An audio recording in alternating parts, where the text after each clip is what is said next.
سلاف و ریز بینرین هجا جاره کردن بخیر هاتنا و دکم ده برنامه کنوده جحفت رنگ دوی برنامه ده مجور چند بابت و راپورتین هنری چاندی آماده کرنه جه امریکا حطانی سریکانیه. ام پیشی جه امریکا دست پی بکن ججنا هلوین ده 31 جوت مهه ده رنگ و روشا امریکا ده گوهرینه گو هر کسک جید به بشک جوه شاهیه جه سیاست مداران تا هنرمندان لی آرلینگتون ویرجینیا چالاکیه که تایبت بو وی روژی هاتی آماده کرین کابری خو بدن وی راپورتی به چاوا هلوین لی امریکا دبه.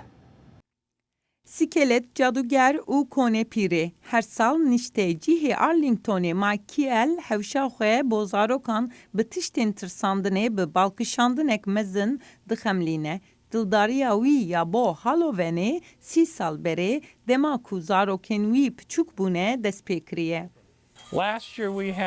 دما مهاتن وی مالی گلک زارول وی دری نبون. سالا پار 400 زاروک هاتن. وها بوکو پولیس هره مهات و ترافیک جه هاتنو چونه گرتن. ایدی زاروک همو شوه ده هاتنو دگریان. پرانیا پیکر و لیستوکان به اتوماتیکی تبدیگرین یندن به دستان هاتنه چکرن. هفسرا من گلک پشتوانا خملاندنا دیکورن هالوینه. جبرویه که من گلک جلین وین کون جبو جلین هالوینه چکرن.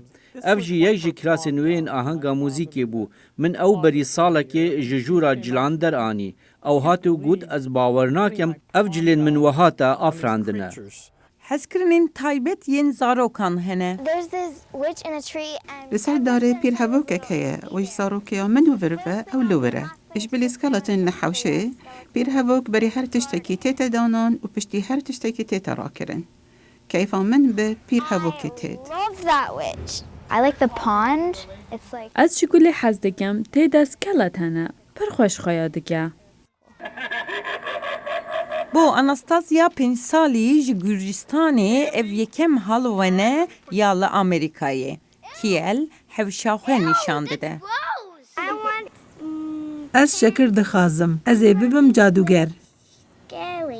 مایک بری جلو برگ لخه دکر لنها تاغ هاتیه گوهرتن و او گلک زاروکان ناسناکه جبر ویجی ادی او تنی شکران داده لی هینجی بسدان کس تی سردانا حوشاوی.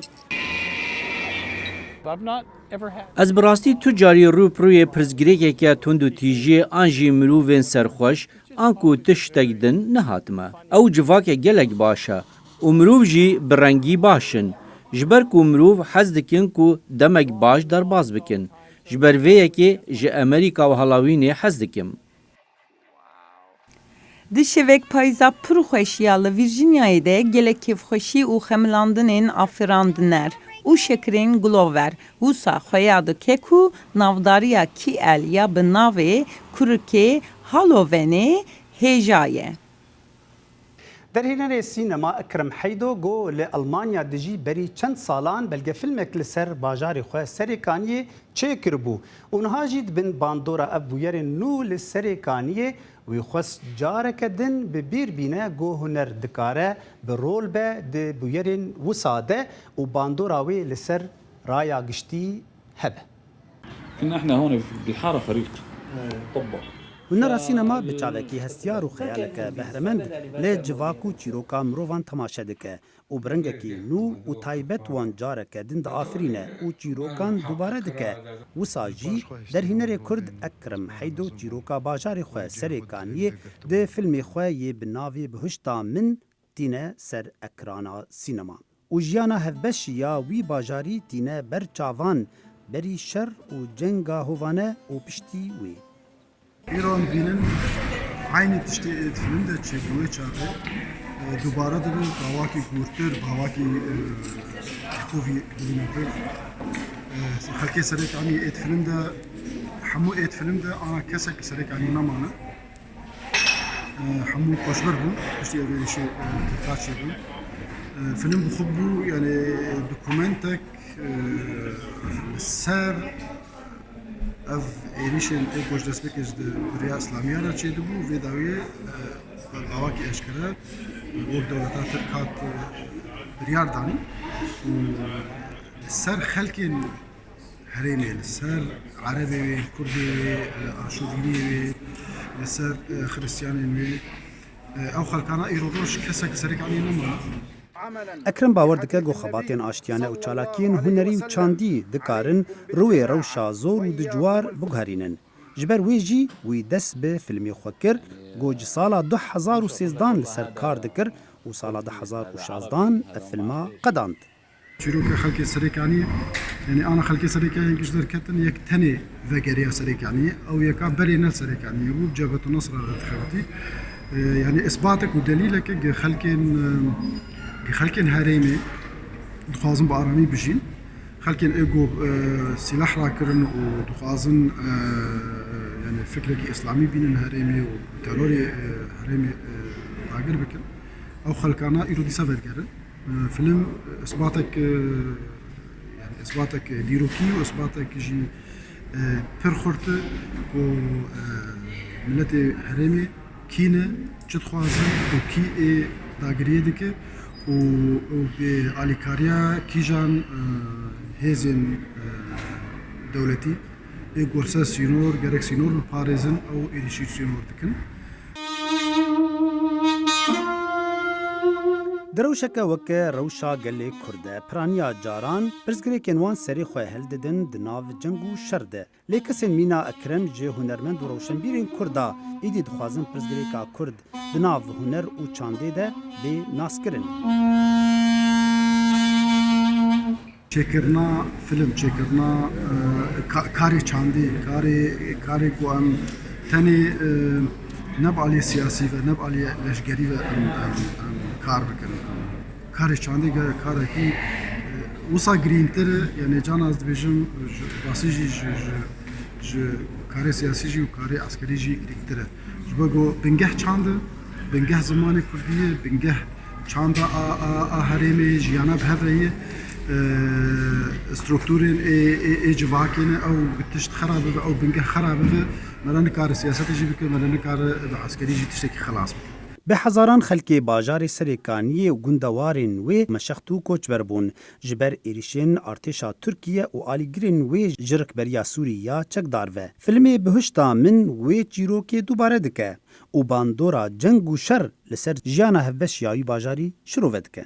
لی باجار سلیمانیه 62 هنرمندین کاریکاتور ج 21 ولاتین جواز پیشنگهک هنری لدار خستن بو پشتوانیا کردین روج آوا بکن و نامه خواه لدیجی شر بگهینن جیهانی. ریباز مجید لور آماده بو و جمره اف راپورت آماده کریه. لشاری سلیمانی چالکیەکی هونەری بەڕێوە چوو لە ژێر ناوی هەموومان ڕۆژئاواین بۆ پشتگیری کوردانی سووریا بەرامبەر ئۆپراسیۆنی سەربازی تورکیا. بۆ ماوەی 20 ڕۆژە تورکیا هەستاوە بە لەشکرکێشی بۆ سەر کوردەکانی سووریا و ئەمەش کاردانەوەیەکی گەورەی لە جیهان و هەرێمی کوردستاندا بە دوای خۆی داهێنا. لێرەدا دەیان کاریکاتێر نمایش ئەکرێن بە مەبەستی ئیدانەکردنی ئەم سیاسەتەی سەرۆکۆماری تورکیا ئەردۆگان و کشانەوەی هێزەکانی ئەمریکا لەلایەن سەرۆک ترامپەوە. ئیشەکە بەعام بەگشتی 21 وڵاتە لەو 21 وڵاتە 62 کاریکاتێریست بەشداری کردووە توانیمان 84 کاریکاتێریش نمایشکەین و پیشانی خەڵکی بین. ئەردۆگان هەمیشە باز لەوە دەکات کە بوون و مانەوەی کیانی کوردی لە باکوور و ڕۆژهەڵاتی سووریا هەڕەشەیە بۆ سەر ئاسایشی ئەوان بەڵام ئەو کاریکاتێرانی لێرە نمایش کراون ئەو وەکو داگیرکەرێک پیشانەدەن. بەعام بەگشتی بە شێوەی شێوازی ئەو کارکردنەی کە کراوە لەسەر 2 تا 3 ئایتم کراوە تاوانە ئایتیمی یەکەم خودی ئۆردۆگان خۆیەتی ئەو زەلامە درڕندێ بابەنە عوسمانیە سەدەی نوێ کە هاتووە کارشی زۆری لەسەر کراوە و ئایتیمی پێشانگەکە. سەرۆک ترەمپ لە ڕابردوودا ڕایگەیاندووە کە هۆکاری کشانەوەی هێزەکانی ئەمریکا لە سووریا ئەوەیە ئەو چیدی نایەوێت هێزەکانی ئەمریکا لە ڕۆژهەڵاتی ناوەڕاست بمێننەوە بەڵام ئەو کاریکاتێرانی لێرەدا نمایش کران ئەویان بە خیانەت لەگەلی کورد تۆمەتبار کرد. ئایتیمی دووەممان کاریکتەری ترامپە. ترامیش بەو شێوەیە زیاتر ئێمە 5 کاریکاتێریستی ئەبریشی بەشدار بوونە هەموو کارەکانی ئەوان لەسەر ترامپ خۆیەتی کە نمای ئەوەکەن ئەوە پیشانێن کە کوردی بەرراوە و کوردی فرۆشتووە و با بڵێن سووریای بەگشتی پێشوەک و دیاری پێشکەشکۆ بە پۆتین. لە نێو کوردان و هەموو جیهاندا هاوسۆزیەکی بەهێز بۆ کوردانی سووریا دروست بووە و لە کاریکاتێرەکانی ئەم پێشەنگایەوە بەڕوونی هەستی پێدەکرا.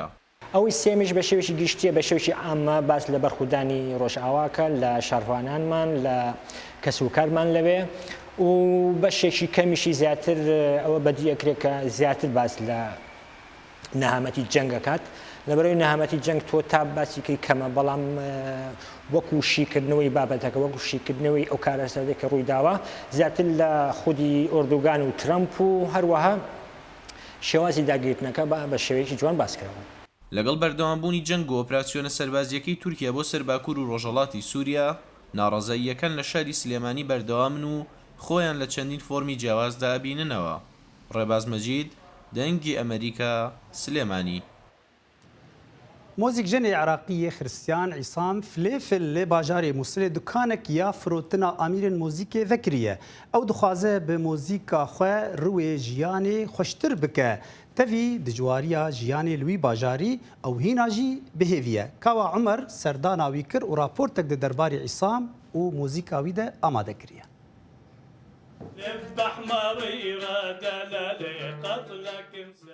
عیسام شابا فلفل یه تمن 62 سالی خلک گنده تلسقوفه لباکور دشتا موصله کسک مسیحیه و هر جزاروکی نیا خواه حزا موزیک و سترانگوتن هبویه و نها خدان یکمین دکانا فروتنا آمیرین موزیکیه لگنده تلسقوف هر دمکه تو قستا دکاناوی بکی دنگ استران و موزیکی جه بلند بید و عیسام هول ددت ستران فلکلور کریستیانان بپارێزید داکو نوین بهتن لی سوتمن بن.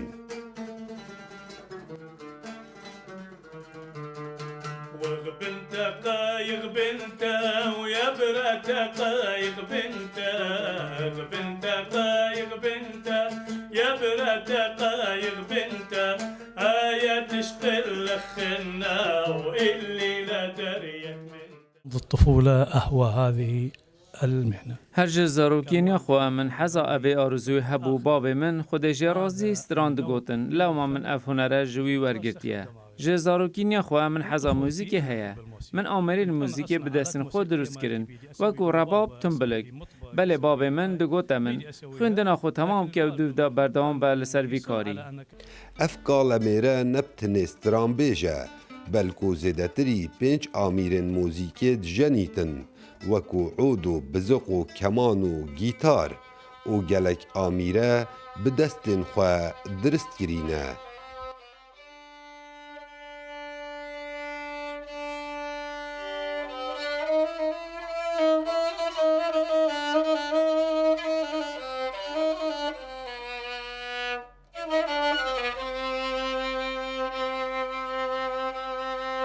في الحقيقة أنا أساساً بالأساس براسي من هرج بولا سي نافندي آمري جيتار جني هرج سالو حفته وي كان حفته دوان من آمري جيتار جني أو جيتارا من بدست خود درست کرد نوكو جيتارا كار خستي بو هر وسا وكو هند زانن أم لگونداينه لوی سردمی اف پیشکفتنه نبو حتی تلویزیون نبو اف جا من خیال خدا گیتار درست کرد پشتی از چما کلیج هنری لسال 76 ویری وسا کت سری من دا از ویری گلک آمرین موزیکی ببم. زیدتری 45 ساله عیسام شابا فلفل کار هنری دایو در چوی کلیجا هنرین جوانه لبغداو بجداری د چندین مهرجان نیف دولتی دا اکریه لسر آست عراقی گلکی برنیاسا و راگر پیمانگه ها هنرین جوان بو لباجار موصله بله کمترج دو مهامایه و بیت خانه نشین کرن لو ما دگوت از ده اوی تمن مایی ترخان کم بو کم کرنا آواز و ستران فلکلور عراقی بگشتی و یه مسیحیان بتایبتی. کاوا عمر دنگ امریکا دشتا موصل.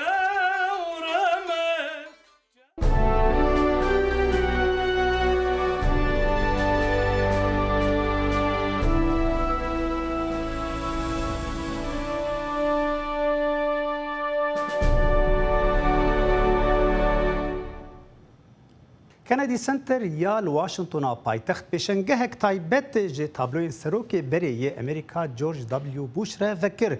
Ev pêşengeh ji 66 kevalên portrê yên Bush bûn ku wî di wêneyê xwe yên leşkerên Emerîkî û serbazên Emerîkî kişandibû.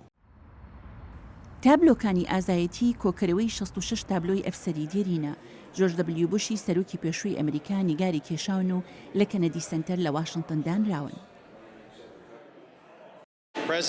سەرۆک بۆش نیگاری هەر یەکەی لەمانە کێشاوە. ماوەی ساڵێکی خان بۆ تەواوکردنی هەر هەمیان، بەڵام لە ڕاستیدا لێرە ئێمە بەز و بەرەنگاری گەورانە ناکەین کە دووچاریان بۆتەوە. کە هەر هەمیان ڕوبەڕووی بەرەنگار بوونەوەی سەخت بوونەتەوە، بەڵکو باز لە بەرگەگرتن و ڕێبەرایەتی بەردەوامیان دەکەین کە ڕۆژانە نیشانیاندا بوو. دوای کۆتایی هێنانی ماوەی سەرۆکایەتی بوش لە ساڵی 2009دا خۆی بۆ ئەفسەرە دێرینەکانی شەڕ تەرخان کردووە، هەروەها یاری گۆڵف و پاسکیل سواری سەرشاخیان بۆ ڕێک دەخات. I've served in the military for 24 years. I'm a veteran of both 24 ساڵ خزمەتی لەشکرم کردووە. ئەفسەرێکی دێرینم بەشداریم کردووە لە عێراق و ئەفغانستان. لە 27 تەموزی ساڵی 2010دا زۆر بە سەختی لە عێراق بریندار بووم و قاچی ڕاستم لە دەستدا. دەرفەتم بۆ هەڵکەوت لە ڕێی ئەو ئەزمونەوە کە لە دوو بۆنەی سەرۆک بوش بۆ پاسکی سواری سەرشاخ بەشدار بم، لە ڕێی ئەوانەوە سەرۆکم ناسی و ئەم تابلۆیەی لێکەوتەوە. بۆش دەڵێت هەوڵی داوە نیگارکێشی بۆ کارکتەرەکان بکات بۆ نیشاندانی ڕێز بۆ ئەفسەرە دێرینەکان لە ڕێی هونەرەوە. سەرۆکی پێشوو بە هەریەکە لە کەسایەتی تابلۆکان ئاشنایە.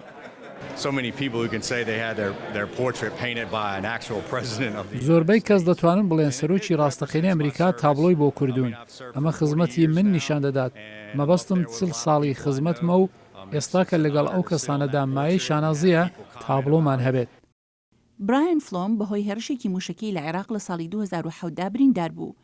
هەرچەندێکە زوو چاک بووە، بەڵام چەندەها ساڵی خایەن تا بەسەر زامەکانی دەرونی دازاڵ بێت. وەک چارەسەریش فلۆم لە پاسکیل سواری سەرشاخ بەشدار بوو. ساڵێکیان خۆم بۆ پاسکیل سواری سەرشاخ لەگەڵ سەرۆک بۆش تۆمار کرد و هەڵیان بژاردم. چەند ساڵێک بەشدار بووم وە زیاتر لەگەڵ دەستگای بۆش. ئەوە تا لێرەم و سەرۆک بۆش تابلۆیەکی بۆ کێشاوم. کریستۆفەر چۆرنەریش دەڵێت بۆنەکانی سەرۆک جۆرج دەبلیو بوش هانی داوە ئەزمموی لەشکری خۆی بگێڕێتەوە. دوو تابلۆی بۆ کێشاوم، یەکێکیان ئەوەی لە خوارەوە دانراوە ڕوخسارەکی تاریک دەموچاوم زیاتر لە مردوویەک لە ناخدا دەکات، بەڵام لەم یەکەی لە پشتمەوەیە دروست خۆمە، نامەوێت هەرگیز ببمەوە بەو کەسەی لە خوارەوە دانراوە. تابلۆکانی سەرۆکی پێشوو هەروەها بابەتی پەرتووکێکە بە ناوی تابلۆکانی ئازایەتی ڕێزلێنانی کۆمانداری باڵا بۆ جەنگاوەرانی ئەمریکا. لەو پەرتوکەدا لە پاڵ هەریەکە لە تابلۆکان چیرۆکی سەرۆکی پێشووی تێدایە لەبارەی ئەو ئەفسەرە دێرینە. داهاتی فرۆشتنی پەرتوکەکانیش دەچێت بۆ دەستپێشخەری خزمەتی لەشکری کە دەستگایەکی بوشە کارە ئاسانی دەکات بۆ گەڕانەوەی ئەفسەرە دێرینەکانی لەشکری بەرەو ژیانی سیڤیلیان. لێ مۆزەخانە دیرۆکە جڤاکی لە نیویۆرکê pêşengehek ji berhemên hunermend Paul Revere vebû got 140 berhemên wî li wê de hatin pêşandan. Pêşengeh bala mêvana kişand got ew beşeke ji dîroka hunera Amerîka. موزه و پرتوخانه جوات دیروکی یا نیویورک پێشانگەیەک وەکرد و قاڵا تێکۆشینە شۆڕشگەرە ئەمریکاییان دەکە و لە هەمبەر بریتانیایی هاتیە کردن. Di pêşangehê ku navê Beyond Midnight ango jî nîvê şewê wêdatir lê hatiye kirin berhemên senatkarê navdar Paul Revere ku bi nasnameya xwe ya welatperver, zîvker û heqaq tê naskirin hatin nîşandan. Pêşengeha Beyond Midnight tevahiya berhemên Paul Revere pêşkeş dike. Li gor Amerîkiyan Revere di mîtolojî û şoreşa Amerîkayê de swarekî şeveye û nivîskarekî bi nav û denge. Lê ji ber ku hunerên Revere ji wî jî wêdatir e, navê pêşengehê jî ji nîvê şeveyê wêdatir e. Pêşangeh bal dikişine ser wê tevkariya ku Paul Revere gihandiye şoreşa Amerîkayê. Ev pêşangeh teqes pêşangeheke dîrokî ye. Lêbelê hûnê bibînin ku hunera Paul Revere û و شورش امریکایی چاوا کتنه ناو هف پاور ریور و دمیدا دنا وام رواندا کو خودی باورین جهین اولی او رامان سیاسی تکلیک داتینه و شورش را خدمت دیگه د پیشنگاه دا کوزیدتر جسد 40 برهم تن نشاندان قالا سال 1700 و 1800 تکرین کو جیانا جواکی آبوری هنری و پولیتیک امریکایی دنا پیوندیه که بهز دایه Fin berhemên vê pêşengehê wê bo mêvanên me gelek sürprîz bibin. Qavanozekî çayê ku ji partiyekî çayê û zengilek ku rêvere di vê demê da çêkiriye heye. Di vê pêşangehê de ji bo ku hûn bibînin ka kargeha Powell River di salên 1700 de çawa bû kargeheke çêkirî jî heye. Şimit got ku pêşangeh ji kalo pîran heta civan û zarokan ji her kesî ra xîtab dike û heta ki 12 Kanûna Duyema 2020 vekirî be. Sinan Tunçdemir, Dengê Amerika, New York.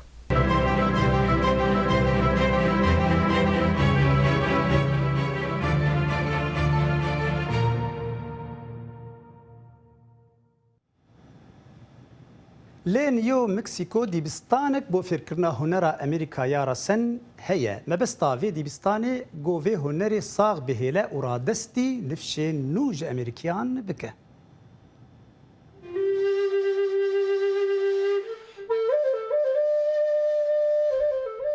Peymangeha hunerên Emerîkiyan resen li bajêrê Santa Fe li New Mexico diyar dike li beramber dîmenekê biyabaniyê ciwan li başûrê Rojavayê Emerîka. Berfirehîya erdê wê 56 hektarin. Nêzîkî 500 xwendekaran li vêrê nuqmê huner û kulturê Emerîkiyan resen dibin. Serokê peymangehê Robert Martin, ku ev jî ji hûza Cherokee ye, ew ê got ku endamên nêzîkî ji 100 hûzên cuda dihêne vê peymangehê.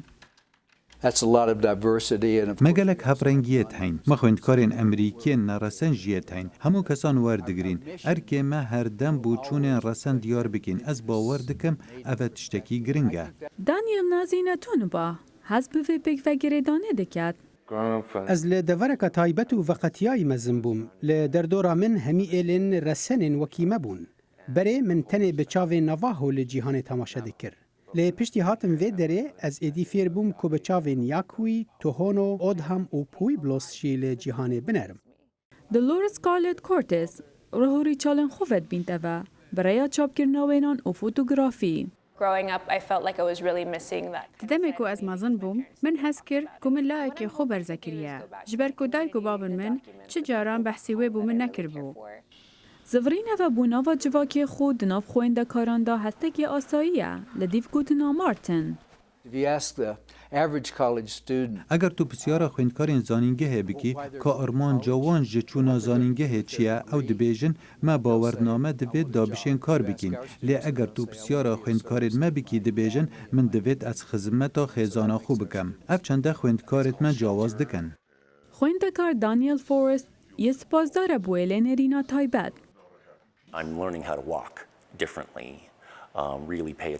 Ez fêr dibim ku ciyawazsizdir bikim. Bo min ya giring e. Ji ber keltûrên Rojava pîçek dizal destin. û tu digel xwe helgirî bo her cihekî tu biçîte di cîhanê da. û ji te dihêt. Belê ev li vêrê naguncît. Lewma ez fêrî gelek tiştên ciyawaz dibim. Bahrapitiriya derçûyên fêrê piştî çend salan vedgerin û dibine mamosta wekû Anthony Dieter, ku berî 25 salan xwendina xwe li vêrê timam kiribû. Nûke wanan dibêjît li ser şêwazîniyê çêkirina filman. Ev teknolojiya serdem bû karê wî geleka gunca ye. Em kultura resanîn. Em hêleka rast û rast nîn. Em di girovirên wekû baz ne. Medya gelek guncayê bû me ku em serhatiyên xwe belav bikin. Ew dibêjît ku ev hevsengiyeka gelek baş e ji aliyê teknolojî û kulturî ve. Xwendekar bi dengekê bilind hestên xwe derdibirin li mûzexana zanîngehê û li seranser cîhanê. Hunermendê Nîjerî Yusuf Ebûgund şêwazeke taybet bi hunera xwe amade kiriye û pêşkêşî xelkê dike got ew xêz û rengên sade di berhemên xwe de bi kar tîne kaberê xwe bidin vê raportê. هونەرمەند یوسف ئەباگوندای کار لەسەر دوایین کارە هونەرەکانی دەکات و دیواری ئەو ستۆدیۆیە بۆیە دەکات کە لەگەڵ هونەرمەندێکی تری نایجیری لە لاگۆس پێکەوە کاری تێدا دەکەن. ئەم هونەرمەندە 22 ساڵانە کاتێک کار دەکات ماسک لە دەموچاو دەکات و دەڵێت ئەوە یاری دەدەر و ئیلهامم لە کارەکەمدا پێدەبەخشێت. لە هەر پارچەیەکی هونەریدا کە دەیکێشێت بە چەقی تابلۆکە دەست پێ دەکات و لە ناوەندیشەوە هێڵ و شێوازی ئاڵۆز بە هەموو لایەکدا لی پەرش دەبێتەوە وەک خۆی دەڵێت هێڵ و شێوەکان باس لە بەسەرهاتی جیاواز دەکەن. یوسف ئابەگوندای هونەرەکەی بە ئانۆیزم ناو دەبات ئەوەی کە تەکنیکێکە تێیدا جوڵەی هێڵەکان و شێوە پێچاوپێکی هەڵکشاو لە خۆ دەگرێت و بۆیە و خەڵوز تیایەندا بەکاردێنێت. واتای کارە هونەریەکانم زۆر لە هێڵکێشان و شێوە تایبەتەکان قوڵترە و لە ڕاستیدا ئەو هێمایانیان تێدایە کە من واتەکانیان دەکێشم. هەر کاتێک کارە هونەریەکانم دەکێشم هێمای نوێی تێدا بەدی دەکەم کە لە کاری پێشووترمدا نەبوون و من بەهایان پێدەبەخشم. ئاینا ناوێکە کە خێڵی ئوربان ناویان لەو مناڵە نابوو. هاوەی کاتێک لەدایک بوو پەتی ناوکی لە دەوری ملی ئاڵا بوو. ئەم هونەرمەندە دەڵێت ئەو هێڵانی دەیانکێشێت هاوشێوەی پەتی ناوکن و دەشڵێت هونەرەکەی سەبارەتە بە هێماکان و سووری سروشتی ژیان. هاوکات هەندێک کەس هونەرەکەی بە جادوگەری لە قەڵم دەدەن. کاتێک خەڵک کارە هونەرەکانم دەبینن دەڵێن ئەوە هونەری جادوگەریە. هاوکات هەندێکی دیکە دەڵێن وێنەکانی لە شێوەی بدان و توانای جادووییان هەیە. جا هێڵەکان و شێوەکان لە کارەکەمدا ڕنگ دەدەنەوە و هەروەها خودی ماسکەکەم. سەرجەمەمانە هەمویان بە ژیانی ئێمەوە بەستراون. هونەرمەند یوسف ئابەگوندای توانیوێتی ڕایاڵی پەیوەندی لەگەڵ زۆرێک لە هاوڵاتیانی نایجیری دروست بکات و بۆتە هونەرمەندێکی ناودار لە لای هاوڵاتیانی نایجیری و کڕیارە تایبەتەکان و هەروەها هۆڵەکانی هونەری لە سەرانسەری شاری لاگۆس. ڕەنگە یەک وێنەی ماوەی 12 کاتژمێر بخایێنێت و ماوەکەشی بەگشتی بەندە لەسەر ئاڵۆزی وێنەکە و هەروەها پانتایی دیوارەکەی وێنەکەی لەسەر دەکێشێت. هاوکات خەرجیەکەشی لە $1000 زیاترە. بینەرین هێژا مەج ئەمریکا دەست پێ کرد و لە نیجیریا ئەم کچن داویا vê بەرنامەی حەتانی بەرناماک دن و بەشێکی دن جێ هونەر و چاندا جیهانê بمێنن خێر و خۆشیەدا.